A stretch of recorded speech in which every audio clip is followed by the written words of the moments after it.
ვინ რასპირდება ხაშურის მოსახლეობას წინასაარჩევნო და როგორი ადგილობრივი ამომრჩევლის განწყობა პოლიტიკური სუბიექტების მიერ გაჟღერებულ გზავნილებზე. Ამ კითხვებით დიემ ხაშურის მოსახლეობასა და პოლიტიკური პარტიების მიერ წარდგენილი კანდიდატებს მიმართა. დაპირებები ახლა ზოგი შეასრულებს, ზოგი არა, მაგრამ მე მგონი მაინც შესრულდება 70-80%. არა, პროგრამა არა. სიმართლე რო გითხრათ, დიდად არ ვინტერესდები, იმიტომ რომ, რა ვიცი, დობა ნამდვილად არავისი აღარ მაქვს. Შემიძლია ვთქვა, რომ რაღაც შაბლონურად ყველა ერთ და იგივეს პირდება დაახლოებით. თავარი ეს კარგი დაპირებები შესრულდეს. არ მჯერა მაგათი. სულ ეტყუება. სულ ეტყუებია.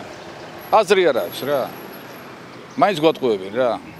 პარტიათა ნაწილი ხაშურის მოსახლეობას ინფრასტრუქტურული და სკოლამდელი აღზრდის დაწესებულებებში არსებული პრობლემების მოგვარებას პირდება. ზოგიერთი მათგანი კი დასაქმებასა და სამედიცინო დაწესებულებების მშენებლობას ერთიანი ნაციონალური მოძრაობის ადგილობრივ ორგანიზაციაში წინასაარჩევნო პროგრამაზე კომენტარი არ გააკეთეს.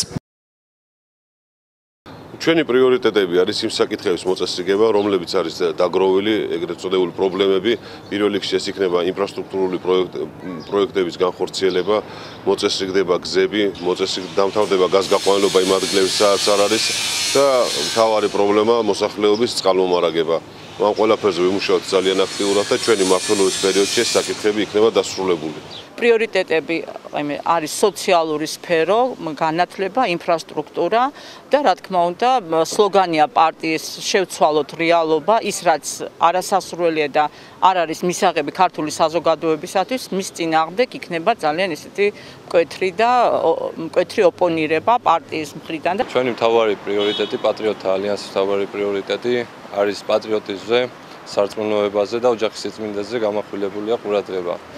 აქედან გამომდინარე, თითოეულ ოჯახმა ეს უნდა იგრძნოს. მთავარი ჩემი პრიორიტეტი კიდევ არის ახალგაზრდული მთა, ახალგაზრდული კავშირი, ახალგაზრდული ფონდის შექმნა.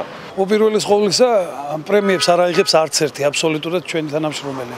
მეორე, შიდა გზების გაკეთება, ეს იქნება მართლა ბოლომდე გაკეთებული, შესაძლებელია ქვაფენილის დაგებაც.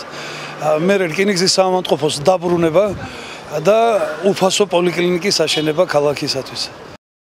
მრავალფეროვანი დაპირებების მიუხედავად გამოკითხულ მოქალაქეთა დიდი ნაწილი პოლიტიკური სუბიექტების მიერ გაცემულ დაპირებებს სკეპტიკურად უყურებს.